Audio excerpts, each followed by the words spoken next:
Hello there, pre-course A-level pupils. Today what we're going to do is we're going to look at one of the great stories in history, not just in the Bible, the story of Moses. Now you may well have heard of some of the stories of Moses and what Moses actually did.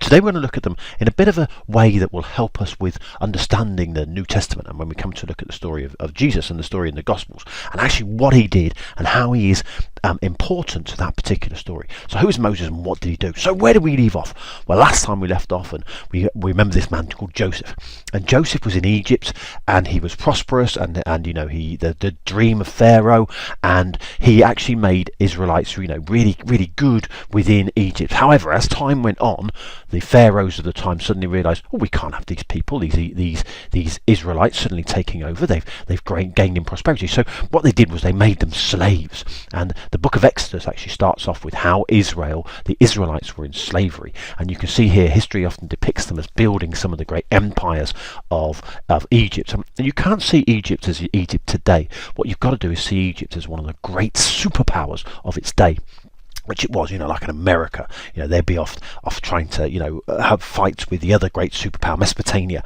and all those other things, and they were like, we're big, you know, we're really strong. So that's the way that you've got to see it. So what actually happened, and one of the ways that the pharaohs controlled their slaves is that they would often go and they would kill the sons of, or newborn children of, the particular groups of slaves. And what that was enabled them to do, it seems a bit, you know, sick. It is sick. And then one of the reasons they did that was it kept the slaves under control. You know, it sort of says, you know, if you're going to mess about, then this is what we're going to do. This is how much power we have over you. And so this is what happened. At the beginning of the story, we learn that the Pharaoh of the time has decided to kill all the newborn children of Israel, the newborn sons. And Moses' mum thinks, oh my God, you know, I have my little baby Moses. What am I going to do? So she puts him in a basket and sends him down the river, and the River Nile. And as you know, still today, we still call those baskets that we put babies in Moses baskets, and that's how, you know, the story, one way the story affects us. You know, you may well know about a Moses basket in your own lives. And so Moses gets sent down the river, and basically he goes into the Pharaoh's palace in his Moses basket, and the daughter of the Pharaoh sees Moses, and she opens the basket and falls in love with him and says, you know, I know this is an Israelite child, but I cannot let him die. And so she says, I'm going to bring him up, and the daughter of Pharaoh brings him up. But one of the things she needs to do is she needs to be able to feed Moses. So she goes into the people of Israel and finds a woman who's able to wet nurse to feed the child, and luckily she finds Moses' mum, which is a bit of a fluke, but there we are.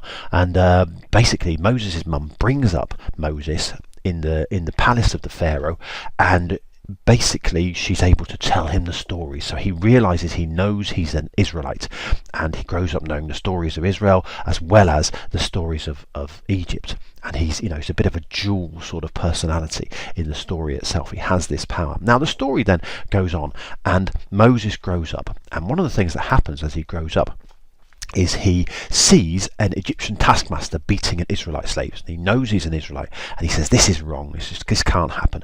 So he goes, here's Moses here in his refinery, and he goes to the Egyptian taskmaster and he kills the Egyptian taskmaster. And he thinks, oh my gosh, I shouldn't have done that, what have I done, oh no. And basically what he does then is he buries the Egyptian taskmaster in the sand, and he thinks to himself, oh, I might have got away with that. But he is seen, and he's seen, and the Pharaoh eventually finds out, and he wants to kill Moses. So Moses realizes, and Moses has to run away. So he runs away and he goes out into the desert, and while he's in the desert he meets some girls who have problems with their sheep, and he solves the problem with the sheep, and they go to their father and say, this is the man, he's amazing, this Moses fella. And the father gives Moses one of his daughters to marry. And Moses then grows old. He has children himself, and he grows old, and, you know, seemingly lives his life out in the desert. But something happens. Okay, this is one of the most important stories within the biblical account itself. And what happens here is Moses, one day when he's very old, he's walking around and he's looking after his sheep, and he sees a bush, and this bush is burning. And it's burning, but when you burn something, you know, if I was to take a piece of paper but set fire to it, it would be consumed. It would disappear. But this bush is burning, but it's not being consumed. And he goes up to it and he thinks, this is amazing. So he looks upon this bush, and as he goes onto this bush, the bush speaks to him. It says, I am I am God. I am the Lord, the God of Abraham, the God of Isaac, the God of Jacob. I am the God of the Israelites. And he says to Moses, you must set my people free. Let my people go. And Moses says, I can't do that. I'm just a poor lowly farmer. I've grown up as a farmer. And God says, you must. I hear the cries of my people in slavery. And Moses sort of says, well, if I go, who should I say has sent me? And God says, I am who I am. Okay, he has to say it in that big deep voice, of course, because he's God. It would be very funny if he said it in any other way. But yes, he says, I am who I am. And that's really important. It's going to be important when we come to look at some of the stories, particularly some of the ways that Jesus refers to himself. And we'll look at that when we look at it. But most importantly is this idea of what's become known as the divine name, or Yahweh. I am who I am. So Moses then goes back, and he goes back into Egypt, and he's an older man now, as you can see here. He's Charlton Heston in the great film The Ten Commandments. Bit long if you want to watch it, bit over but yeah, a film of this story. And what happens is he goes back to see the Pharaoh, and the Pharaoh actually at this point in time is one of the other another child of the daughter of the Pharaoh that Moses grew up with, but he doesn't recognize Moses. And the whole story revolves around the two of them. And Moses goes to the Pharaoh and he says, you must let my people go. And Pharaoh says, don't be stupid. Why am I going to let them go? They're good workers. They work really hard. And Moses says, well, if you don't, then God's going to do all horrible, nasty things to you. And Pharaoh says, but I've got loads of gods. Why should I fear your God? And Moses turns his stick into a snake, and he goes, oh, that's good. And Pharaoh says, and Pharaoh turns some other things into snakes. But the snake of Moses' staff, eats the other snakes, and it's a massive story. But anyway, Pharaoh says, no, I will not let the people go, and he refuses to set them free. And there's a bit of a tussle, not physical tussle, but verbal tussle between them. And basically then Pharaoh says, well, if you're not going to let them go, then I'm going to get my God, I am who I am, Yahweh, is going to send plagues upon Egypt. And Pharaoh goes, nothing you can do that's going to change my mind. And Moses says, well, we shall see. So what he does is, you may well have heard of these, he sends 10 plagues upon Egypt. And the first one is there. You can see here the water of the Nile turns to blood, and still the Pharaoh goes, I'm not going to let them go. And then he sends a plague of frogs upon the people of Egypt, and the frogs eat everything. And no, I'm still not going to let them go. And then lice, and they infect all of the animals. And Moses still says, no, I'm not going to let them go. And flies that eat all of the produce that the Egyptians have produced, and then the cattle get sick. That's number 5. And then all the people of Egypt, not the people of Israel, all the Israel are not affected by this, the people of Israel, but the people of Egypt get boils, rather nice. And then fire comes down from the sky, and then there's locusts who eat everything else up that the lice and the frogs have left behind. And fire, penultimately there's darkness for many days, 3 days or 3 nights, I think it's more than that maybe. And the Pharaoh's heart, the Bible says that the Lord, Yahweh, or I am who I am, has hardened the Pharaoh's heart, and he would still not let the people go. Moses is going, what the hell do I have to do in order to let my people, to get people to let them go? And so God tells him that you must do this last one, this last plague, and it's known as the angel of death. And what happened is God would send the angel of death through the land of Egypt, and it will kill all the firstborn sons of the Egyptians and all of their livestock, but none of the people of Israel will be hurt.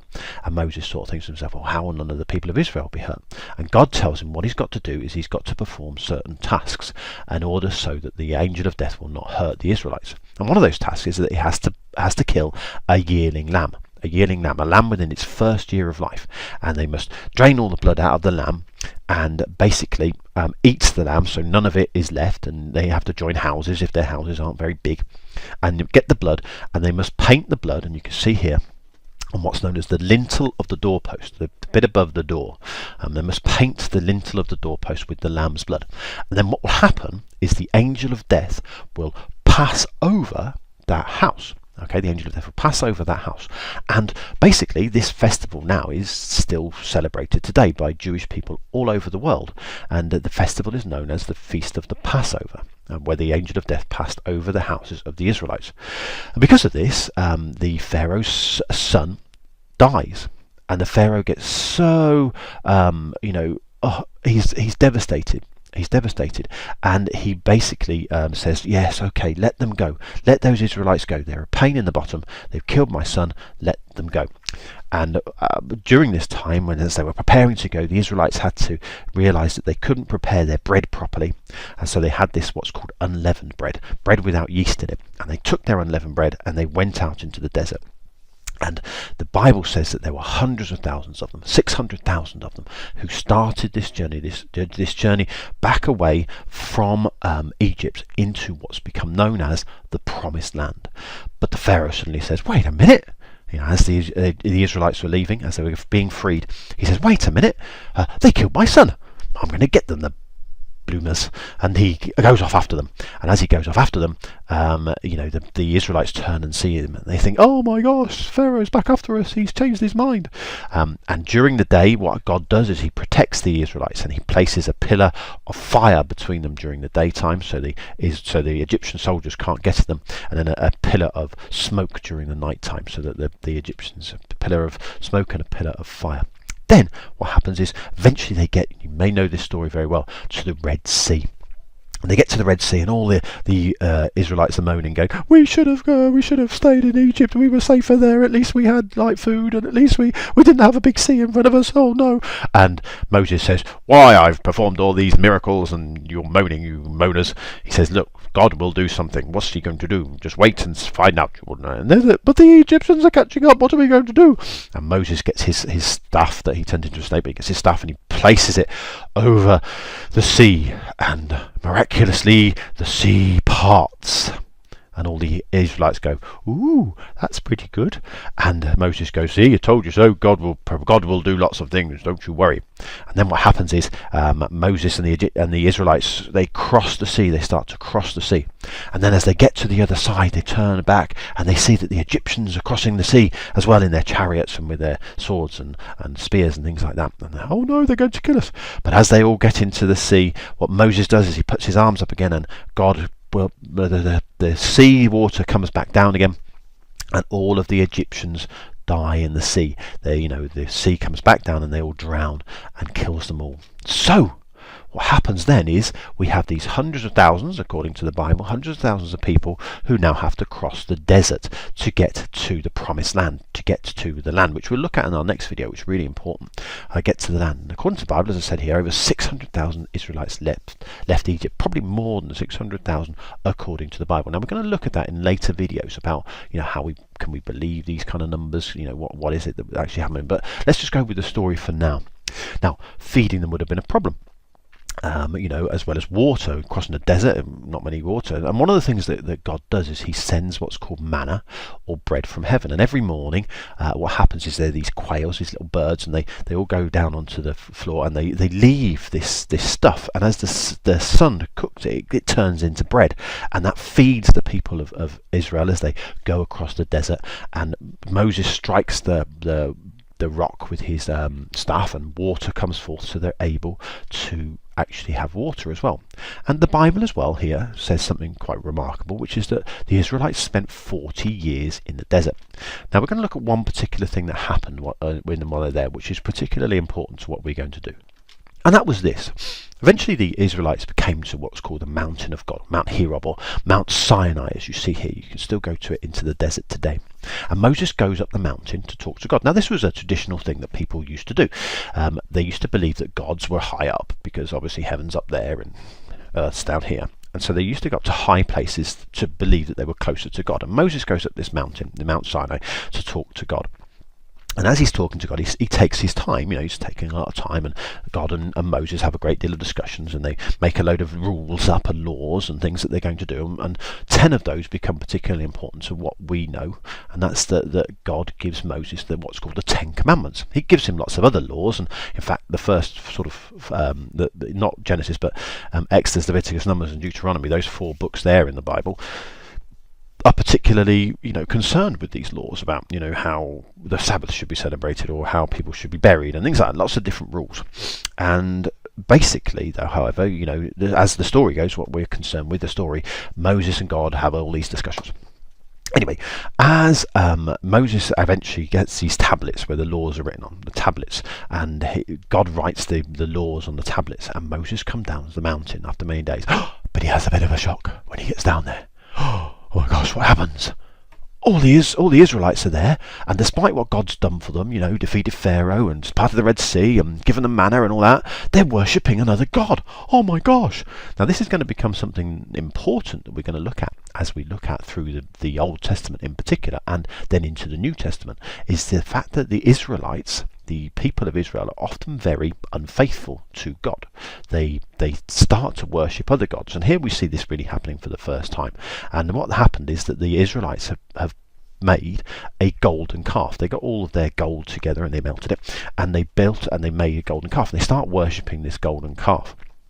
Now Moses, as you can pretty much tell, is not very happy with them, and tells them that they've got to choose, and God's not very happy with them, and God wants to smite them all, but Moses says, look, they're your chosen people.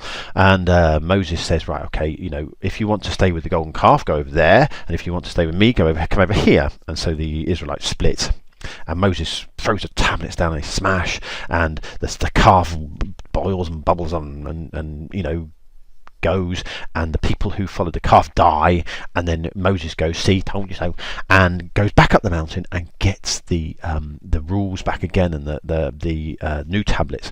And the key thing is here is that these tablets are placed into what's become known as what was called then the Ark of the Covenant. All right, this is the covenant, and again we looked at that in the last video, this idea of an agreement. Now God makes an agreement with the people that if you follow these rules, these rules on the tablets and other rules, then I will be your God, I will protect you, I will be your God, and you will be my people. So the Israelites placed these stones in. They built this Ark of the Covenant, and they placed the stones in them. And as they walked back through the desert, still the 40 years, as they walked through the desert, they would hold the Ark of the Covenant before them. They would carry it. You can see them here in the picture carrying the Ark of the Covenant.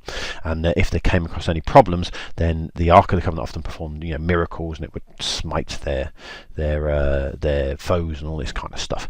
And the Israelites treated it as the presence of God. And what they would do is every night is they would place the Ark in the center of their camp, and they would build a tent over it. And this became known as the presence of God, the place of God. And we're going to look at this later on. But the Ark later on, when Israel came into the land, which we're going to look at, into the promised land, the land of Israel, they built a temple for it a few hundred years later. And in this temple, as you can see here, they placed the Ark of the Covenant. And they put a curtain between the Ark of the Covenant and the rest of the temple. And that's going to become important, because we're going to look at that. It becomes important in the story of Jesus, but we need to know why it was there.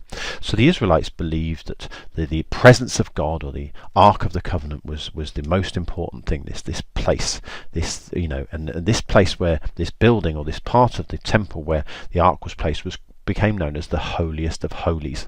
The holiest of holies. And the only person who was allowed in there was the high priest. He was the only person, and it was covered off from everybody else by this screen, by this curtain. Now, the great thing about it is that this